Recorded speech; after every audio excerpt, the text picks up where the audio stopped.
بسم الله الرحمن الرحيم يا رب صل وسلم دائما أبدا على حبيبك خير الخلق كلهم هو الحبيب الذي ترجى شفاعته لكل حول من الأحوال مقتحم. حاضرین و ناظرین، آج کا ہمارا درس، آج کا ہمارا سبق امام اعظم ابو حنیفہ رحمۃ اللہ علیہ کی عظمت اور امام اعظم ابو حنیفہ رحمۃ اللہ علیہ کے حالات پہ ہے۔ چونکہ ہم پاکستان میں رہنے والے اکثر مسلمان حنفی ہیں، ہم اپنے آپ کو حنفی کہلاتے ہیں، تو ابو حنیفہ رحمۃ اللہ علیہ کی وجہ سے، اپنے امام کی وجہ سے ہم اپنے آپ کو حنفی کہلاتے ہیں۔ تو آج تھوڑا سا آپ کے سامنے امام اعظم ابو حنیفہ رحمۃ اللہ علیہ کا تعارف بھی ہو جائے، کتنے بڑے امام تھے، کیا ان کا مقام تھا۔ وجہ یہ ہے، مختلف قسم کے لوگ اس زمانے پہ پیدا ہوئے جنہوں نے فقہ پر اعتراض کیا، اور فقہ کے ساتھ ساتھ جو فقہ کے امام ہیں ان پر بھی اعتراضات کیے۔ ان میں سے امام اعظم ابو حنیفہ رحمۃ اللہ علیہ کو بھی انہوں نے غلط طریقے سے لوگوں کے سامنے بیان کیا کہ امام اعظم ابو حنیفہ رحمۃ اللہ علیہ حدیث کو نہیں جانتے تھے اور ان کی فقہ قرآن کے خلاف ہے۔ تو ہم نے چاہا کہ تاکہ آپ کے سامنے امام اعظم ابو حنیفہ رحمۃ اللہ علیہ کی شان، عظمت اور فضیلت بھی رکھ دیں کہ یہ امام اعظم ابو حنیفہ رحمۃ اللہ علیہ کون ہیں، ان کا کیا کردار ہے، اور فقہ کے اندر ان کا کیا کردار ہے، اور حدیث میں ان کا کیا مقام ہے۔ حاضرین و ناظرین، سب سے پہلے آپ جانیے امام اعظم ابو حنیفہ رحمۃ اللہ علیہ کی ولادت باسعادت۔ امام اعظم ابو حنیفہ رحمۃ اللہ علیہ کی ولادت سن 80 ہجری میں ہوئی ہے، اور امام اعظم ابو حنیفہ رحمۃ اللہ علیہ کا شمار انہی علمی لوگوں کے اندر ہوتا ہے جو علماء تھے اس وقت، اس زمانے کے، ان کے اندر امام اعظم ابو حنیفہ رحمۃ اللہ علیہ کا شمار ہے۔ اور سن 80 ہجری میں یہ پیدا ہوئے، ثابت بن زوطیع ان کے گھر میں پیدا ہوئے۔ امام اعظم ابو حنیفہ رحمۃ اللہ علیہ کا نام نعمان تھا، اور یہ ابو حنیفہ آپ کی جو کنیت ہے، یہ کنیت آپ کی نسبی نہیں ہے، یعنی امام اعظم ابو حنیفہ رحمۃ اللہ علیہ کی کوئی بیٹا یا کوئی بیٹی، جس طرح کے مشہور ہے کہ حنفیوں کا جو دین ہے ایک لڑکی کی طرف منسوب ہے، اس کی وجہ سے یہ اپنے دین کی، اپنے مذہب کی نسبت کرتے ہیں، حالانکہ یہ بات سراسر غلط بات ہے۔ امام اعظم ابو حنیفہ رحمۃ اللہ علیہ کی کوئی بیٹی نہیں تھی، ایک بیٹا تھا جس کا نام حماد تھا، آپ ذہن میں رکھیے۔ تو امام اعظم ابو حنیفہ رحمۃ اللہ علیہ کا اپنا نام نعمان بن ثابت بن زوطیع، یہ امام صاحب کا سلسلہ نسب ہے۔ اور امام اعظم ابو حنیفہ رحمۃ اللہ علیہ کی یہ جو کنیت ہے ابو حنیفہ، یہ نسبی نہیں ہے، یعنی آپ کے نسب میں سے کسی کا نام ابو حنیفہ نہیں تھا، بلکہ یہ وصفی نسبت ہے۔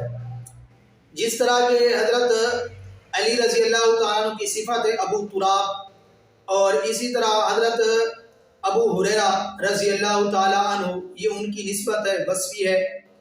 ان کے یعنی کہ نسب میں نہیں تھا کہ کسی کا نام ہریرہ تھا، ابو ہریرہ، بلکہ ایک وصفی صفت ہے جس کی وجہ سے وہ مشہور ہو گئے۔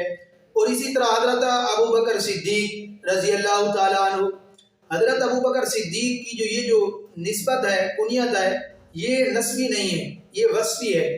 کیا مطلب؟ یعنی ابو بکر کا معنی ہوتا ہے پہل کرنے والا۔ جناب سیدنا صدیق اکبر رضی اللہ تعالیٰ عنہ نے دین کے ہر مسئلے پر، ہر معاملے پر اپنے آپ کو سب سے پہلے مقدم رکھا ہے۔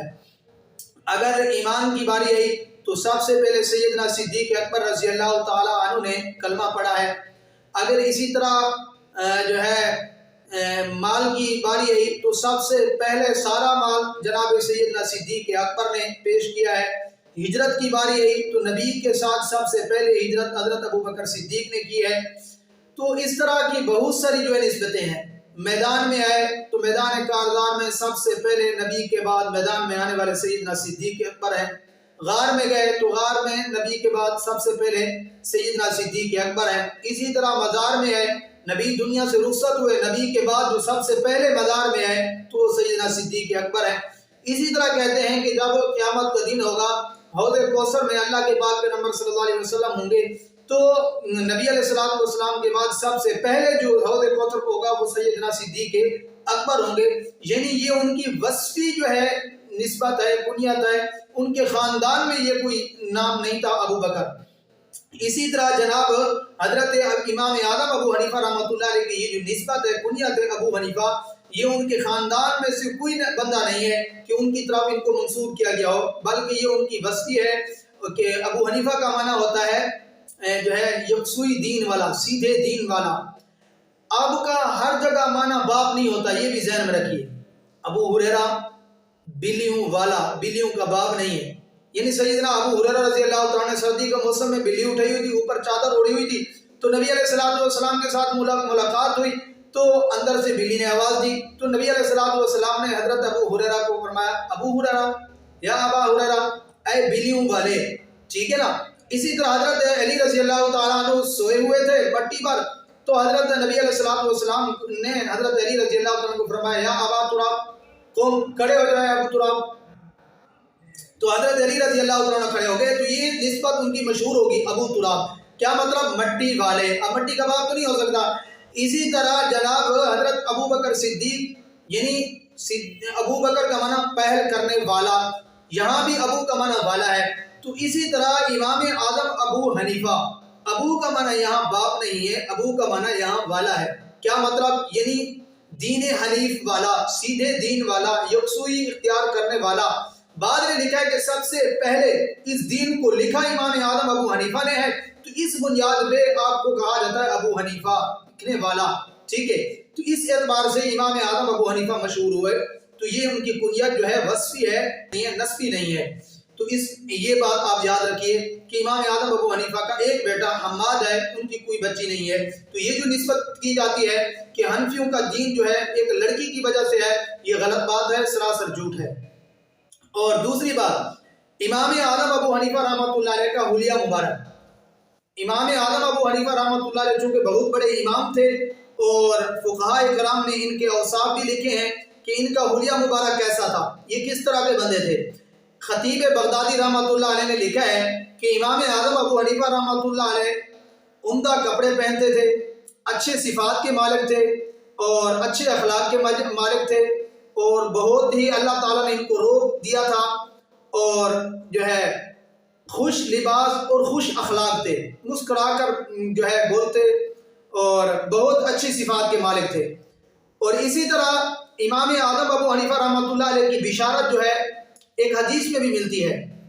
حضرت سلمان فارسی رضی اللہ تعالیٰ عنہ صحابی رسول ہیں، نبی علیہ السلام نے فرمایا، اے سلمان، کہ فارس کے لوگوں کی فضیلت بیان فرمائی، فرمایا اگر دین سریا ستاروں پر بھی اگر پہنچ گیا تو فارس کے لوگ اس کو بھی حاصل کریں گے۔ تو حضرات نے لکھا ہے کہ قرآن پاک کی یہ جو آیت ہے، وَآخِرِينَ مِنْهُمْ لَمَّا يَلْحَقُوا بِهِمْ وَهُوَ الْعَزِيزُ الْحَكِيمُ، آپ صلی اللہ علیہ وسلم نے حضرت سلمان کے کندھے پر ہاتھ رکھتے ہوئے ایمان سریا ستارے تک بھی پہنچ جائے تو فارس کے لوگ اس کو بھی حاصل کریں گے۔ امام سیوطی رحمۃ اللہ علیہ کہتے ہیں کہ اس حدیث میں رسول اللہ صلی اللہ علیہ وسلم نے جو بشارت دی ہے وہ اس کا مصداق امام اعظم ابو حنیفہ رحمۃ اللہ علیہ ہے۔ یاد رکھیے گا کہ امام اعظم ابو حنیفہ رحمۃ اللہ علیہ نے 70 صحابہ کا زمانہ پایا ہے۔ کتنے خوش نصیب ہیں ہم کہ ہمارے امام نے 70 صحابہ کا زمانہ پایا ہے۔ پھر کیا ہوا، 70 صحابہ میں سے کچھ وہ صحابہ ہیں کہ جن سے امام اعظم ابو حنیفہ رحمۃ اللہ نے حدیث لیے، میں ان کا نام آپ کو بتا دیتا ہوں، حدیث میں ان کے نام بھی ہیں کہ امام اعظم ابو حنیفہ رحمۃ اللہ علیہ نے جن سے حدیث لی ہے۔ امام سیوطی رحمۃ اللہ علیہ نے ان کے نام درج کیے ہیں۔ فرمایا ایک صحابی کا نام ہے حضرت انس بن مالک، ان سے حدیث لی۔ دوسرے کا نام ہے حضرت عبداللہ بن جز الزبیدی، تیسرے کا نام ہے حضرت جابر بن عبداللہ، اور پانچویں کا نام ہے حضرت معقل بن یسار، چھٹے کا نام حضرت واصلہ بن اسقا، اور ساتویں حضرت عائشہ بنت عجرت رضی اللہ تعالی عنہ۔ یہ 7 صحابہ، 6 صحابہ، ایک صحابیہ سے امام اعظم ابو حنیفہ رحمۃ اللہ علیہ نے حدیث لی ہے، حدیث اللہ کے پاک پیغمبر صلی اللہ علیہ وسلم کی۔ کیا مطلب؟ یعنی انہوں نے نبی علیہ الصلوۃ والسلام سے حدیثیں لی ہیں اور امام صاحب نے ان صحابہ سے لیے، تو درمیان میں ایک صحابی کا واسطہ آ رہا ہے، یعنی ایک صحابی کا واسطہ آ رہا ہے، تو امام صاحب نے نبی علیہ الصلوۃ والسلام کی وہ حدیثیں لی ہیں۔ تو کتنی بڑی جو ہماری سند عالی ہوگی کہ ہمارے امام صاحب نے صحابہ سے علم حاصل کیا ہے، اور ہمیں جو علم ملا گیا ہے وہ کوئی ایسا ویسا علم نہیں ہے، الحمدللہ مضبوط علم ہے۔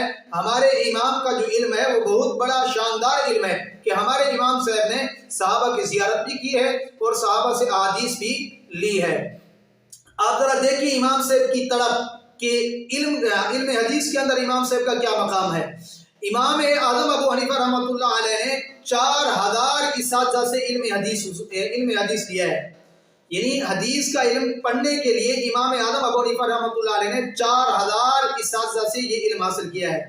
اب دیکھیے امام حماد رحمۃ اللہ علیہ کے زمانہ میں امام صاحب رحمۃ اللہ علیہ حدیث کی طرف متوجہ ہوئے، اور آپ درمیان میں یہ بات بھی ذہن میں رکھیے کہ جس شخص نے یہ فقہ لکھی ہے، کیا یہ فقہ کوئی عام چیز ہے؟ یعنی اس بندے کے پاس حدیث کا علم نہ ہو وہ ویسے ہی فقہ لکھ دے، یہ انسان کی عقل کے بھی خلاف ہے کہ اس کے پاس حدیث کا علم نہیں تھا اس نے ایسے فقہ لکھ لی۔ سبحان اللہ، کیسی بات کرتے ہیں یہ لوگ!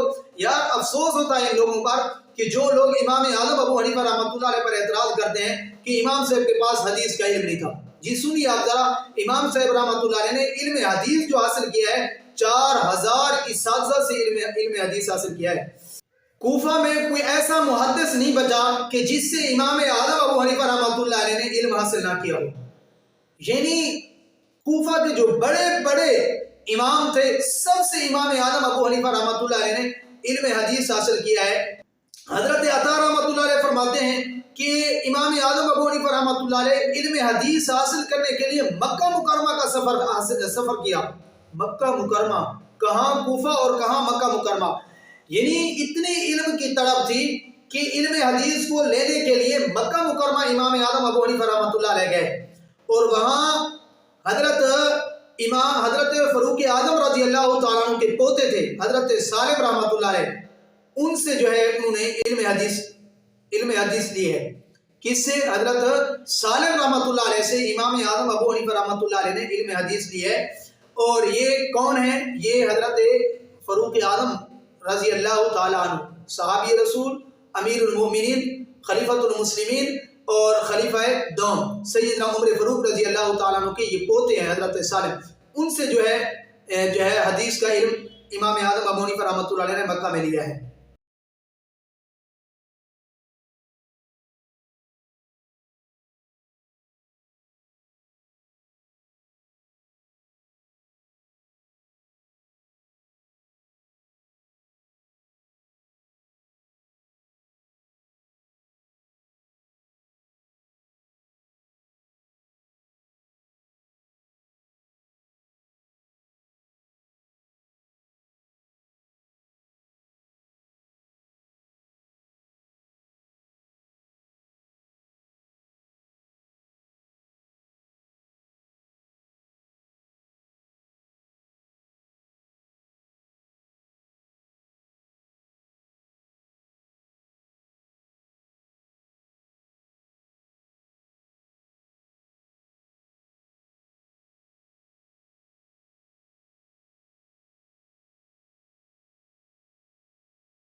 کے لیے مفتی عبداللطیف کے آفیشیل چینل کو سبسکرائب کریں۔ شکریہ۔